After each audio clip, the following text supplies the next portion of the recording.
अस्सलाम वालेकुम। आज की इस वीडियो में हम दो बहुत पॉपुलर क्रॉस प्लेटफॉर्म फ्रेमवर्क्स जो कि फ्लटर और केएमपी, ठीक है, इनके दरमियान हम प्रैक्टिकल डिफरेंसेस देखेंगे। ठीक है, तो सबसे पहले हम वीडियो स्टार्ट करते हैं। तो मैं आपको बता दूं कि फ्लटर और केएमपी दोनों के लिए आपको एक ही आईडीई चाहिए जो कि है एंड्रॉयड स्टूडियो। ठीक है, आपको क्या करना है, सबसे पहले अगर आपको इन दोनों के अंदर चॉइसेस करनी है कि आपको कौन सा फ्रेमवर्क पिक करना चाहिए, तो ये वीडियो जो है वो आपके लिए है। ठीक है, आपने सबसे पहले क्या करना है कि एंड्रॉयड स्टूडियो में जाना है।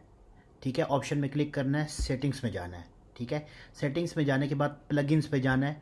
ठीक है, यहाँ पे एक तो आपने स्विफ्ट का प्लगइन जो है वो इंस्टॉल कर लेना। ठीक है, ताकि स्विफ्ट की सपोर्ट आपको मिले केएमपी में भी और फ्लटर में भी, दोनों में। ठीक है, सेकेंडली अगर आप चॉइस करना चाहते हैं कि आप फ्लटर की तरफ जाना चाहते हैं, तो फिर आपको ये फ्लटर का जो प्लगइन है ये इंस्टॉल करना पड़ता है।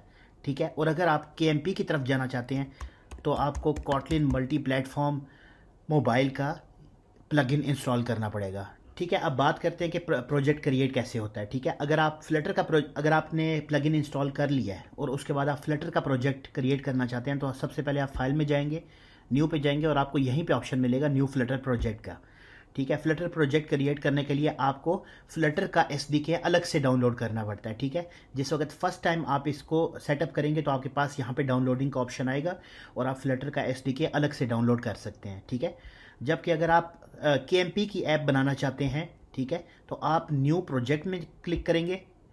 ठीक है, और यहाँ पे आपको सबसे आखिर में कॉटलिन मल्टी प्लेटफॉर्म ऐप का ऑप्शन मिलेगा, जिसमें आपको इसके लिए अलग से एसडीके इंस्टॉल करने की ज़रूरत नहीं है।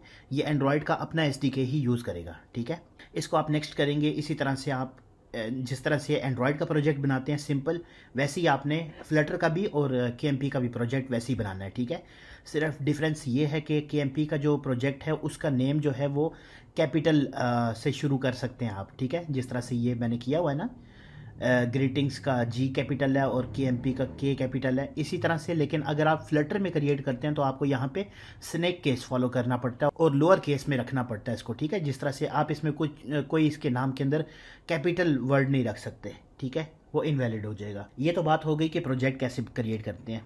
अब बात करते हैं कि फ्लटर और केएमपी दोनों के अंदर क्या क्या आप क्रॉस प्लेटफॉर्म के अंदर शेयर कर सकते हैं और क्या क्या चीज़ शेयर नहीं कर सकते। ठीक है, अगर बात करें फ्लटर की, तो फ्लटर के अंदर ऑलमोस्ट हर सारा का सारा कोड जो होता है वो इंक्लूडिंग यूआई और आपकी बिजनेस लॉजिक, वो सारा कुछ आपका शेयर्ड होता है। यानी कि आप जस्ट एक ही जगह पे इसका कोड लिखते हैं। ठीक है, और आप उसी कोड को हर जगह पे यूज़ कर सकते हैं, चाहे वो आईओएस हो, चाहे मैक हो, लिनक्स हो, वेब हो या एंड्रॉयड हो। ठीक है, हर जगह पे आप एक ही कोड यूज़ कर सकते हैं। ठीक है, एक ही यूआई यूज़ कर सकते हैं। लेकिन केएमपी की अगर बात करें तो केएमपी के अंदर अगर आप आएँ तो आपको केएमपी के अंदर आपकी बिजनेस लॉजिक जो होती है वो आपकी शेयर्ड होती है। ठीक है, आपका जो कोड होता है वो शेयर्ड होता है, लेकिन वो जो यूआई है, केएमपी की यूआई जो है वो आपको अलग अलग बनानी पड़ती है। ठीक है, तो हम स्टार्ट करते हैं फ्लटर की ऐप से। ठीक है, सबसे पहले मैं आपको फ्लटर में बताता हूँ कि आप जब भी प्रोजेक्ट क्रिएट करते हैं तो आपको सिंपल सा एक फ्लटर डेमो का एक सिंपल सा यूआई क्रिएट हो जाता है, जिसमें आप जिसको रन करके देख सकते हैं। ये देखें, आपके पास यूआई जो है वो आपका बनता है मेन डॉट डार्ट के अंदर और यहीं पे कोडिंग होती है। ठीक है, ये रिएक्टिव प्रोग्रामिंग है। आप इसी के अंदर अब आप देखें कि आपको फ्लटर डेमो का टाइटल नज़र आएगा। ठीक है, और फ्लटर डेमो होम पेज का एक सब टाइटल नज़र आएगा। ठीक है, फिर आपको नीचे नज़र आएगा कि you have pushed the button this many times, और नीचे एक बटन होगा प्लस का, जिसको आप क्लिक करेंगे ऐड के बटन को, तो ये आपका यहाँ पे जो है वो इंक्रीज़ करता रहेगा काउंटर को। ठीक है, तो हम देखते हैं कि ये एक ही जगह पे जो कोड हुआ हुआ है वो आपके पास मल्टीपल जगहों पे कैसे चल सकता है, आईओएस पे, लिनक्स पे, मैक पे, वेब पे, ठीक है, विंडोज़ पे और एंड्रॉयड पे, ये आपका कैसे हर जगह पे काम करेगा। तो सबसे पहले हम क्या करते हैं कि मेरे पास सिमुलेटर है, चूंकि मेरे पास मैकबुक है तो यहाँ पे सिमुलेटर ओपन हुआ हुआ है। ठीक है, सिमुलेटर होता है आईओएस के लिए। ठीक है, तो ये है आईफोन 15 प्रो मैक्स। ठीक है, तो आपने क्या करना है, यहाँ पे अगर आपके पास ये बाकी सारे के सारे ऑप्शंस आ जाएंगे। ठीक है, अगर नहीं आते तो आप एडिट कॉन्फ़िगरेशंस में जाके और अपना एग्जैक्ट जो ये आईफोन का सिमुलेटर है इसको सेलेक्ट कर सकते हैं। ठीक है, सबसे पहले हम आईओएस के ऊपर इसको रन करते हैं। ठीक है, यहाँ से आप iOS सेलेक्ट करेंगे और यहाँ पे रन का बटन क्लिक करेंगे, तो आप ये देख सकते हैं कि iOS के ऊपर वो ऐप रन हो गई है आपकी फ्लटर की, और आप इसको क्लिक करेंगे तो इसका ये बिहेवियर है। ठीक है, अब आपने इसको नोट करना है। ठीक है, नोट कर लिया। इसके बाद हम आते हैं वापस से अपने प्रोजेक्ट के ऊपर, और यहाँ पे पहले मैं इसको स्टॉप कर दूँ, ठीक है। अगर आप इसको वेब पे करना चाहते हैं क्रोम पे, तो आप वेब पे क्लिक करेंगे और आप इसको रन करेंगे, तो ये देखिए ये आपकी वेब ऐप बन गई है, ठीक है। सेम यूआई, हमने कोई यूआई चेंज नहीं किया, हमने किसी और जगह पे अलग से यूआई नहीं बनाया, तो ये आपकी सेम वही ऐप आपको वेब के ऊपर नज़र आ रही है, ठीक है। अब हम देखते हैं कि ये मैक के ऊपर कैसे रन करती है, ठीक है। मैक सेलेक्ट किया और अब इसको रन करेंगे, तो मैक की जो ऐप्स होती हैं ना, मैकबुक की डेस्कटॉप ऐप्स होती हैं, ये अब उस पर रन करेगा, आपको वो दिखाएगा।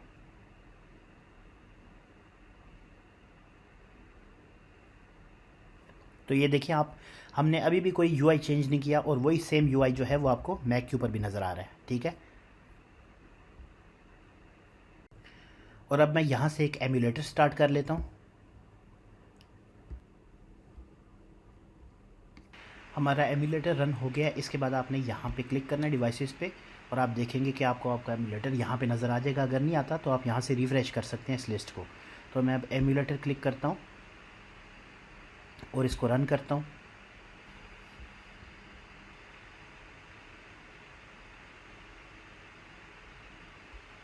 ठीक है, तो हमारी ऐप रन हो चुकी है एंड्रॉयड के एमुलेटर के ऊपर भी, और इसमें भी हमें कोई अलग से यूआई नहीं बनाना पड़ा, जबकि उसने वही यूआई यूज़ किया है, ठीक है। और अब ये मैं इस पर क्लिक करूँगा तो आप देखेंगे कि इसका बिहेवियर भी बिल्कुल सेम है जिस तरह से बाकियों का था।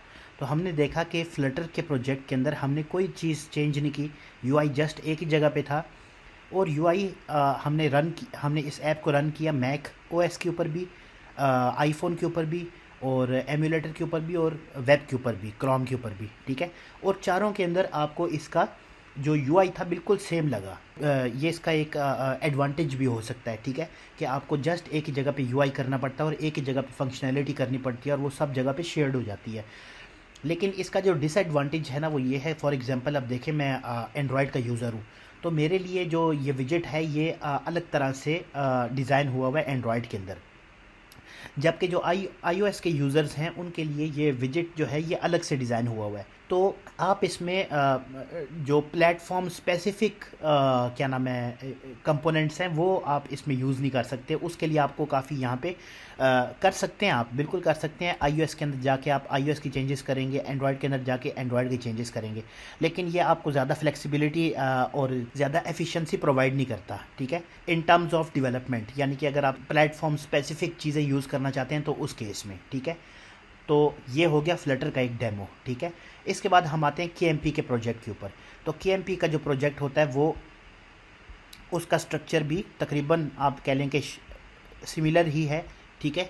लेकिन अब आपको क्या होता है कि इसमें आप देखें कि इसमें आपके पास ये एक कंपोज ऐप का एक पैकेज है, एक iOS का ऐप का पैकेज है, और एक शेयर्ड का पैकेज है, ठीक है। शेयर्ड के अंदर सारी फंक्शनैलिटी है जो कॉमन है, कंपोज ऐप के अंदर सारी की सारी वो वाला यूआई है जो एंड्रॉयड के अंदर रन होगा, और iOS ऐप के अंदर वो वाला यूआई है जो iOS के ऊपर रन होगा, ठीक है। अब इसमें अगर आप बात करें फंक्शनैलिटी की, तो अगर हम फंक्शनैलिटी के ऊपर आते हैं तो आप देखेंगे कि मैं आपको जस्ट ये क्लास ओपन करके दिखाता हूँ कि जस्ट मैंने एक ये लिस्ट बनाई हुई है, ठीक है। इस फंक्शन को आप छोड़ दें, ये एक मैंने लिस्ट बनाई हुई है सिंपल सी, ठीक है, लिस्ट ऑफ स्ट्रिंग्स, ठीक है।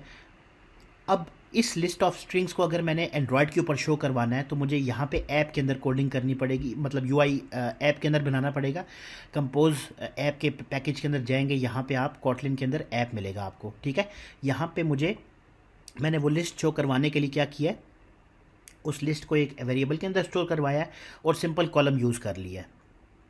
तो इस तरह से मैंने एंड्रॉयड के अंदर क्या नाम है एंड्रॉयड की लिस्ट को शो करवा दी है। अगर यही लिस्ट मुझे, जो ये लिस्ट है लिस्ट ऑफ नेम्स, ये मुझे अगर iOS के अंदर शो करवानी है तो मैं iOS के अंदर का जो यूआई है वो मैं बनाऊंगा iOS के पैकेज के अंदर content view डॉट स्विफ्ट के अंदर, ठीक है।